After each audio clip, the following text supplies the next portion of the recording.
welcome to another Algebra 1 video by eMath Instruction.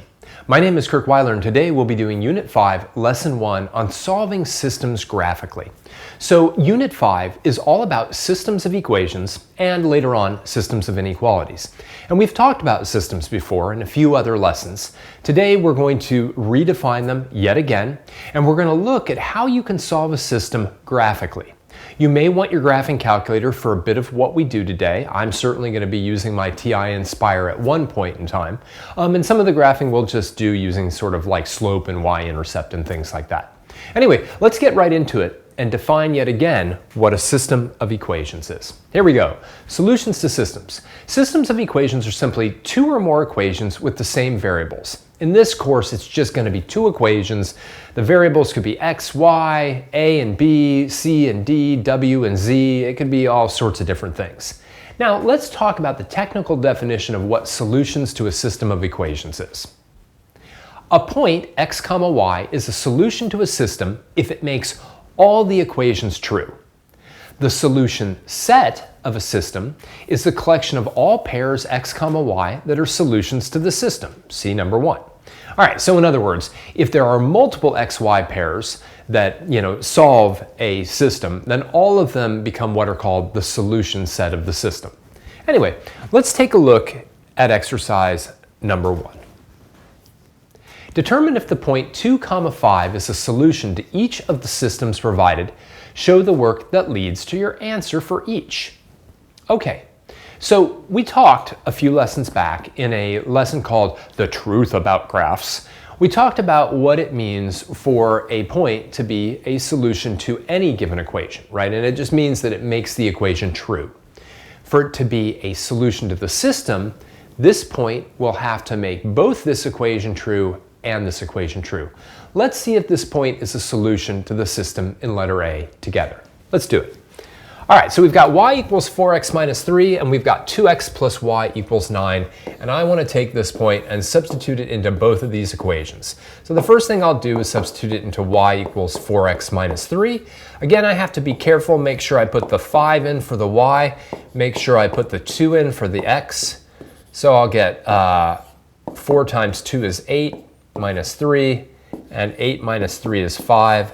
So it is at least a solution to that first equation. Now let's look at 2x plus y is equal to 9.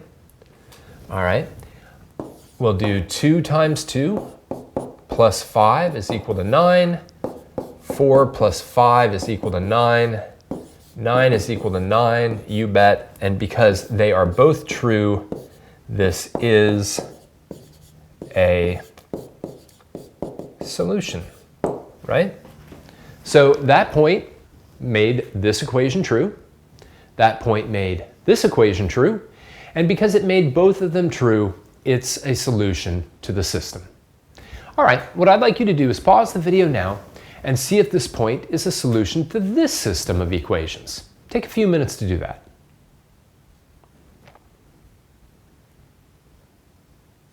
All right, let's go through it. Let me move this over here. All right, first things first, a little bit of this. Let's take a look. Y minus x is equal to 3. Again, just make sure you're doing this correctly. 5 in for y, 2 in for x. 5 minus 2 is 3. 3 is equal to 3. Awesome, so far so good.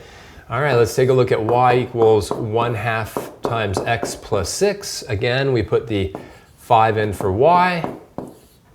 We put the 2 in for x. 1/2 times 2 is 1. 5 is equal to 7. That's false. All right, so no. All right, not a solution to that equation. Now, side note, if you've got a problem like this, right, and if you took that point and you substituted it into the first equation and it didn't make it true, it made it false, there's no even reason to put it into the second equation, right? The entire point of a system of equations is that whatever particular point you're talking about, whatever pair of values, right, those values have to make each equation in the system true.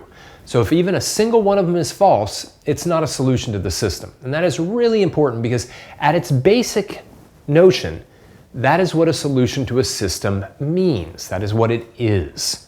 So let's kind of keep working with this and now talk about how we find these solutions, right? It's one thing to be able to tell whether or not a particular pair is a solution. It's another thing to be able to find that. Now we can solve systems of equations by graphing both of the equations in the coordinate plane. Let's take a look at a solution to a system graphically. Exercise number 2. Consider the system of equations shown below. Y equals 2 times x plus 5 and y equals 2 minus x.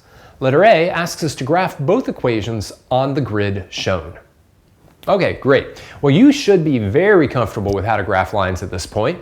This one's a little bit funky, the second one. The first one should be no issue. So I'd like you to pause the video now, graph both of those. Don't forget that if you're graphing 2 lines in a single grid, make sure to label them both with their equations. Pause the video now and graph both of those lines. Use your calculator if you need to generate tables of values, but get those lines graphed.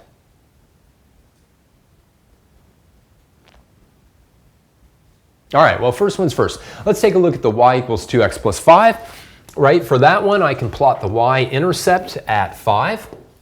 I can use the slope of 2 over 1 to plot a bunch of other points. Again, it's completely okay to actually use your calculator to generate a table of values. I'm going to draw the line in freehand. My advice, though, use a ruler. Now this one, I think I'm going to rearrange as negative x plus 2. Okay, I'm going to do that because then I can think of the slope as negative 1 over 1 and the y-intercept is 2. So my y-intercept is 2. Whoops, that's a y-intercept of 3. I don't know where that came from. A y-intercept of 2. I'm going to go to the right one and down 1, to the right one, down 1, etc. Left one and up 1.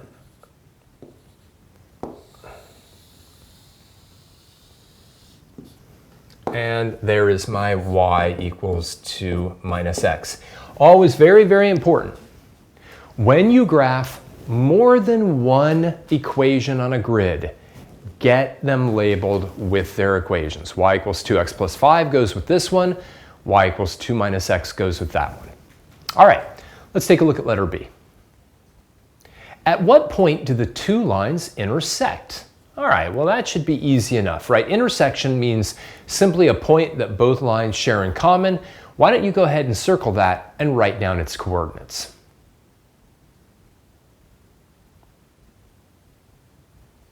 All right, well here it is. Here's our point, and that appears to be at the point negative 1, comma 3. All right, simple enough. Now let's take a look at the most important part of this problem, letter C. Show that this point is a solution to the system. All right, well this takes us back to exercise number 1. Show that this point is a solution to this system of equations. Pause the video now and go ahead and do that by substituting the point back into the 2 original equations.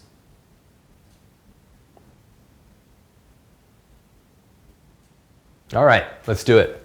So first, let me substitute it into y equals 2x plus 5. I'm going to put 3 in for y, negative 1 in for x. Right? 2 times negative 1 is negative 2. And negative 2 plus 5 is 3. So that's true. Right? Let me do it in the other one. Y equals 2 minus x. Again, put 3 in for y. Negative 1 in for x. 2 minus negative 1 is the same as 2 plus 1. And I get 3 equals 3, which is also true. Right? So that point makes both of these equations true. Now that should make all the sense in the world, right? It should make all the sense in the world that it makes both equations true because that point lies on both equations. And in fact, the next exercise we're really going to get at why this works, why graphically it works. So let's take a look at the next problem, right? Understanding why solving a system can be done graphically just relies on understanding graphs of equations. Now recall, right? A point xy lies on the graph of an equation if it makes the equation true. And the graph of an equation is simply all the points that make the equation true, right? So, like a point's going to lie on a graph if it makes it true. if it makes the equation true, and that graph is just going to contain all the points that make the equation true. So given that, let's take a look at exercise number 3. You can put the definition of the graph of an equation together with the definition of a system. Fill in the blanks with one of the words shown. So I've got the words true, intersection, solutions, and both. And I also have them listed down below so that we can see them all over the place on this. What I'd like you to do is in each one of those blanks, choose one of those 4 words to put in. Pause the video now and see if you can do that.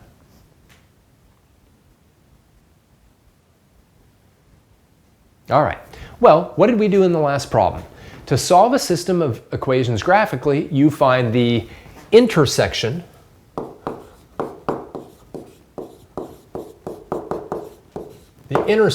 of the 2 graphs.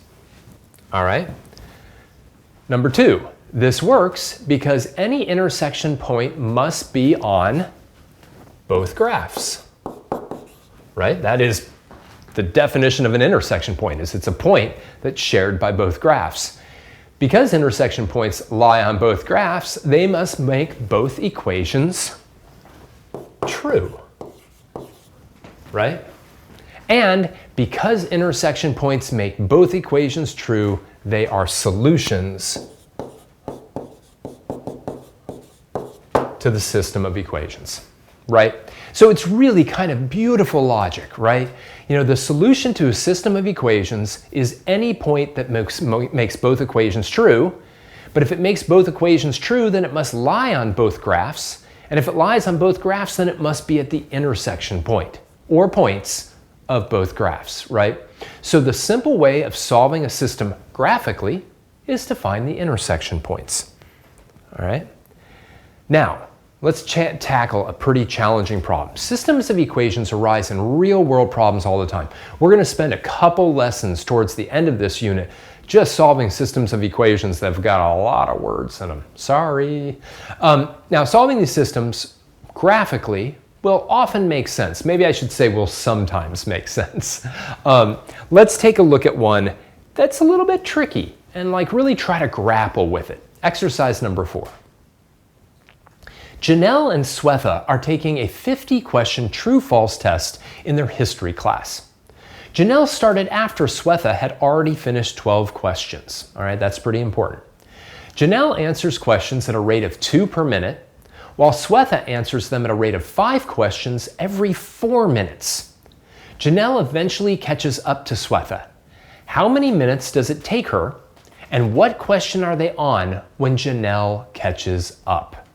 All right, so letter A, right? We're going to create 2 linear models for Janelle and Swetha's questions answered since Janelle started. All right, so the stopwatch is number of minutes since Janelle started. All right, now it may help to plot some points on the graph paper, show the work that leads to your answers. All right, so let's really try to sort this out, right? Janelle started after Swetha had finished 12 questions, and Janelle answers questions at a rate of 2 per minute. So Janelle is actually pretty easy, right? Janelle, right, her linear model is simple. It's just y equals 2 times x, right? X is the number of minutes since, Janelle started, all right? So Janelle, right, is the number of questions she's answered is simply 2 times the number of minutes that she's been taking this test, right? Now, you want to watch out a little bit on this graph paper. The x-axis is the number of minutes since Janelle started, and that's, 1, 2, 3, 4, 5, 6, 7, 8, 9, 10, etc. If you look at the y-axis, that's the number of questions answered, and notice the y-axis goes by 2s. That's a little bit tricky, but let's plot some of Janelle's points, right? Janelle, after not working at all, she's answered 0 questions. But after 5 minutes, she's answered 10 questions.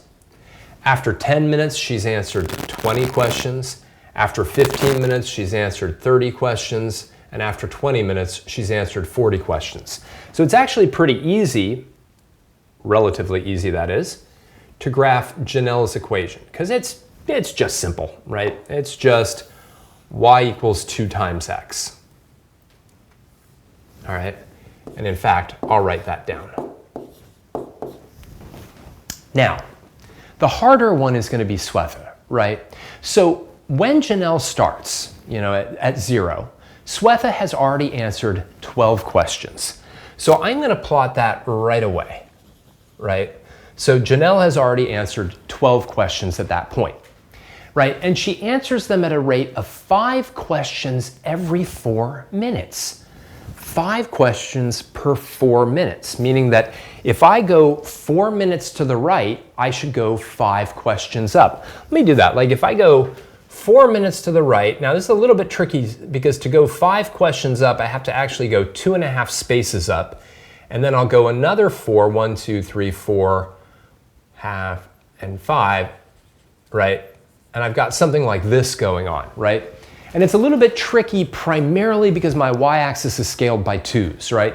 Every 4 minutes that I go to the right, I'm going to go 5 questions up. 4 minutes, 5 questions. It might be easier to think of it as every 8 minutes I go to the right, I go 10 questions up. Now, what is Swetha's model? Well, Swetha's model, right, y equals, certainly the y-intercept is 12. Right? Certainly the y-intercept is 12. And for every 4 I go to the right, I go 5 up. For every 4 minutes, she answers 5 more questions. 4 minutes, 5 more questions. Right? That means that Swetha's slope is 5/4 times x.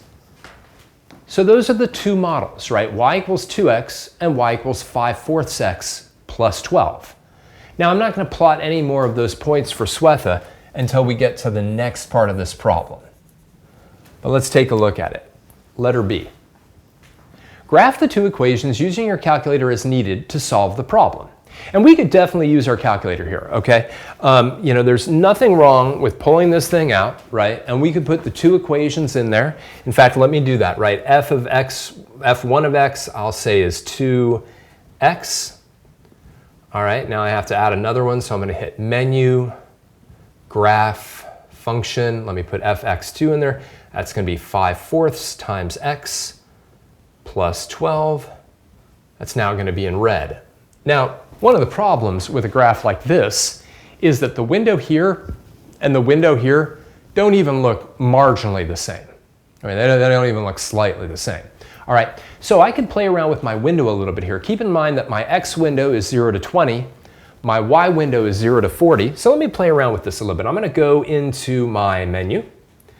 I'm going to go to my window settings, which is option 4. Let me bring this up a bit. Enter. Now, I could start my x-min at 0. And maybe that makes sense, but I like to be able to see the x-axis, so I'm going to actually start it at 5. I am going to have it end at 20. All right. And my scale is going to go by 1s. All right. My y-min, again, I'd kind of like this thing to go below the y-axis a bit, so I'm going to go -5. But I'm going to make the maximum equal to 40, and I'm going to make that y-axis go by 2s because that's the way my graph paper looks. Now I'm going to hit OK.